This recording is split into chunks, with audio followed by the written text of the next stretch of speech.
É a advogada do subtenente Jean Carlos Gomes Rodrigues, que se tornou réu ontem. E a Carmen Lúcia também falou outra coisa muito importante no julgamento. Vamos ouvir, Plínio, para você comentar? O ministro Alexandre me lembra uma coisa na hora que eu estava estudando o processo. É a mentira como commodity. Virou um bem. Paga-se por isso, a quem ganhe, a quem faça, a mentira como commodity para comprar a antidemocracia. E por isso é que para mim não é só um meio, mas um instrumento de que se vale para chegar ao fim. A mentira é muitas vezes, e nestes casos tem sido usadas, como um instrumento específico para uma finalidade, como eu preciso de uma arma como instrumento material para um assassinato que eu resolvo, ou como veneno. A mentira é um veneno político plantado socialmente e exponencialmente divulgado por redes, por plataformas, por novas tecnologias que hoje são um grande problema. Só para dizer, claro. Me ponho de acordo com Vossa Excelência que isso não é de menor importância, muito longe disso. Muito bom mesmo. Eles discutiram ontem, né, Plínio, muito sobre essa questão, inclusive, das mídias, né, e das redes sociais, associando aí como uma questão de você pensar também no futuro, né, que são coisas reincidentes. Inclusive, falaram, Ivan e Azenha, sobre algo que a gente tem falado nesses últimos dias, lavagem de fake news através de lavagem pela própria imprensa, né? Então, por exemplo, o Eduardo Bolsonaro faz uma pauta, aí uma imprensa como Metrópolis divulga, aí ele divulga o que a Metrópolis divulgou como um método de lavagem de mentiras, assim, como para disfarçar que não são fake news. Né? Perfeita, Ana Prestes. Plínio, eu trouxe esse vídeo da Carmen porque dialoga com o que você vem dizendo. É uma mentira. Você vem dizendo ao longo das semanas, uma mentira atrás da outra. Eles vão encadeando e a Ana tocou num ponto-chave. É a lavagem das mentiras, como você denunciou também, você e o Ivan, na fórum, em textos. Quer dizer, Eduardo Bolsonaro, ele inventa uma história, vende para um cara da CNN, que é aliado do bolsonarismo, o cara da CNN publicou na CNN, não sou eu que estou inventando. O tema mais importante do David Gamble no Brasil vai ser a anistia do Bolsonaro. Não foi. Isso foi publicado e aí é repercutido. É a lavagem das mentiras, Plínio. E o que eu acho interessante, né, é porque isso não é uma coisa nova, mas essa aliança da ultradireita neofascista com a mídia liberal, né, em torno de interesses do neoliberalismo, né, é a lavagem das fake news. É isso aí mesmo, viu, Ana Edgar? Brilhante a fala da Ana, brilhante, porque vamos passar a usar isso, lavagem de fake news. Porque é interessante que quando eles Agora, deixa eu dar um crédito para mim não ficar sozinha com esse crédito. Eu discuti isso ontem muito com uma jornalista, colega nossa, Heloísa Vilela, que acompanhou toda ontem à tarde, dentro lá do STF, e a gente se encontrou no lançamento do livro do Paulo Nogueira Batista Júnior, e a gente conversava sobre isso, né, com outros jornalistas também. Então, dá o crédito aí também, porque esse é fruto de um debate que tem sido feito, como eles estão fazendo como método essa lavagem de fake news mesmo, através da imprensa, né? E isso lembra muito que é uma coisa histórica, né, Ana? Não é de agora. Eu acho que ganhou muita força nessa aliança do neoliberalismo, né?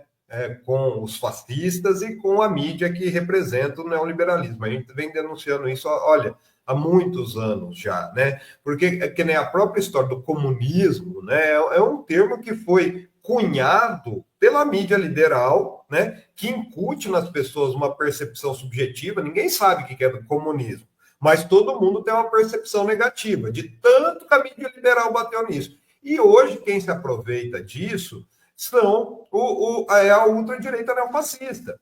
Agora, tem duas coisas que saíram ontem que ilustram bem isso que está acontecendo. Uma delas, a gente até comentou ontem aqui, foi a questão do Fernão Lara Mesquita, que é o herdeiro lá do Grupo Estadão, que pegou um vídeo lá de trás de uma pessoa que não tinha nada a ver e falou assim, a conversa do assessor do Trump com o Bolsonaro. Tanto que depois que a gente soltou a matéria, que ele apagou o tweet, né? Mas como diz aí na internet, nas redes, o print é eterno, o print está aqui. Só lembrando para quem não estava aqui ontem, o Fernão Lara Mesquita é herdeiro da família do Estadão, dona do Estadão, e ele publicou um vídeo que não tinha nenhuma relação. Nada. Dizendo que era a conversa de um enviado do Trump com o Bolsonaro. O Plínio, acho que foi o Plínio que escreveu, ou o Ivan, Sim. Escreveu sobre isso na fórum e depois ele apagou a postagem, né, gente? O print é eterno. Daí outro caso que ilustra bem, e daí tem uma coisa que a gente já tem falado aqui também há algum tempo, foi o que aconteceu com o Nicolas Ferreira ontem. Ontem o Nicolas Ferreira, eu até registrei isso, porque é interessante, que ele soltou um vídeo à noite.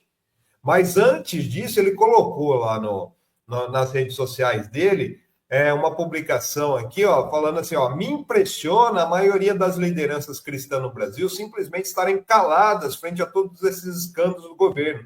Que recados estão dando para o resto da igreja? Que o cristão é um frouxo que fica quieto frente a um governo tirânico. Não estão pedindo para transformar a igreja em palanque, mas que se manifeste. Olha quem está falando para não pedir para transformar a igreja em palanque. E a estratégia é tão combinada que daí teve aquele perfil Médicos pela Liberdade, que na verdade são os médicos cloroquiners, né? Os contra a ciência, que foram lá e comentou: você deveria fazer um vídeo sobre isso.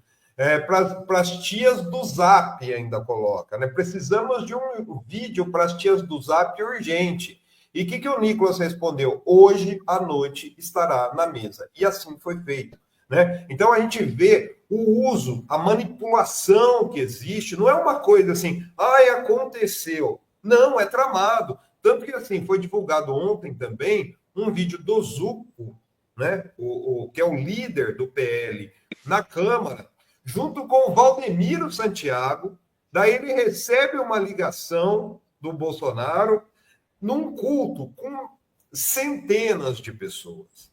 E o Bolsonaro passa a discursar ali junto com o Valdemiro Santiago, que assim, junto com os médicos pela liberdade que receitavam cloroquina, o Valdemiro vendia feijãozinho mágico na época da pandemia, né? E quem que estava nesse culto? Tarcísio Gomes de Freitas e Ricardo Nunes dando risada. Ou seja, eles, olha, tiram sarro das pessoas humildes, né? Das tias do Zap, como se referiu, né? E é justamente essas pessoas que são ludibriadas e que são enganadas por essa extrema-direita, essa ultra-direita neofascista, que são os que mais sofrem quando acontece, por exemplo, esses créditos consignados que foram dados, que estão na matriz desse crime que está sendo investigado só agora no governo Lula, mas que começou lá com o Paulo Guedes.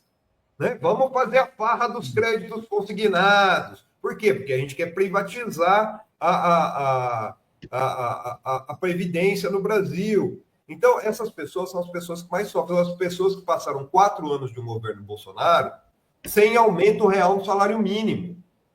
Né? E que vão lá e dão o dízimo, que compram feijãozinho do Valdemiro Santiago, que dão dinheiro para a campanha do Nicolas Ferreira, né? E são motivo de sarro dessas pessoas. Isso que me revolta muito, porque assim, e boa parte desse sarro tem o quê? Tem raiz na mídia liberal. Né? Eles não inventam do nada, eles só aumentam, como diria aquele personagem. Acho que do Chico Anísio, se não me falha a memória. Zelina Silvana, então, essa semana me chamaram para atenção o Tarcísio comparecendo ao culto do Valdomiro. E a Edgar Petin, as tias do Zap deixaram de ser lendas e foram tornadas reais pela entrevista aquela entrevista lá, foram materializadas na realidade que eu fiz lá durante... Mas também teve uma fala importante ontem, vamos ouvir, do ministro Flávio Dino. Vamos ouvir. debate sobre se havia ou não violência e grave ameaça, que é um debate obviamente imprescindível, ao debate sobre a natureza das fake news como caminho de execução de um crime, porque às vezes há uma ideia de minimização. Na verdade, nem é um caminho, é um instrumento. Isso. É um meio de que se vale para destruir a confiabilidade institucional da qual vive a democracia e as instituições e, depois de tudo contaminado, cai fácil qualquer estrutura democrática institucional. É a mentira como commodity. Vira um bem. Paga-se por isso, a quem ganhe, a quem faça, a mentira como commodity para comprar a antidemocracia. A mentira é um veneno político plantado socialmente e exponencialmente divulgado por redes, por plataformas, por novas tecnologias. Então, a fala da Carmen Lúcia se originou naquela fala do Flávio Dino. Parece haver um consenso ali, pelo menos naquela turma, Plínio, de que é preciso fazer alguma coisa. Isso vai ao encontro do que disse o Guilherme Boulos, possível futuro ministro do governo Lula, como a gente deu aqui, alguma coisa contra essas redes sociais. Discord, por exemplo, Plínio. Não, olha, gente, isso aí, acho que seria legal até a gente fazer um dia do Edgar estiver aqui, porque o Edgar transita muito por esses meios, né? Eu sempre cito, tem um filme interessante que, eu não sei, tá num desses canais de streaming, acho que é Netflix, chama Rede do Ódio, né? Que conta muito como é que isso é usado, né? Aí, ó, mentira como commodities é um conceito muito bom, Carmen Lúcia está divando no STF, tá mesmo, viu, Edgar? E tem muito essa questão, porque né, tem um André aqui, que é psicólogo. Gente, isso é quando você pega uma mentira e coloca numa pessoa que tem autoridade sobre você, seja um pastor, seja um Bolsonaro, seja um deputado, um Nicolas Ferreira, as pessoas recebem isso como uma verdade. E as pessoas adoecem. A gente está vivendo um processo de esgarçamento social por causa de mentiras. As pessoas acreditam em coisas que não existem, simplesmente. Né? E justamente por quê? Porque é preciso, e daí a gente volta lá para a política do Trump 1, né? Que foi o grande laboratório disso, e principalmente para as políticas nos Estados Unidos, através da cultura, de que é preciso criar um clima de terror permanente. Vocês lembram do 11 de setembro, que tinha aquela escala, né? Alerta laranja, alerta vermelho. Isso cria um pânico social que as pessoas... É o que o bolsonarismo vem fazendo, né? Nesses dias todos, né? Essas fake news é pânico social. Vai vir, vai 72 horas, vai chegar, vai acontecer. É o pânico constante para manter o gado no seu curralzinho bolsonarista.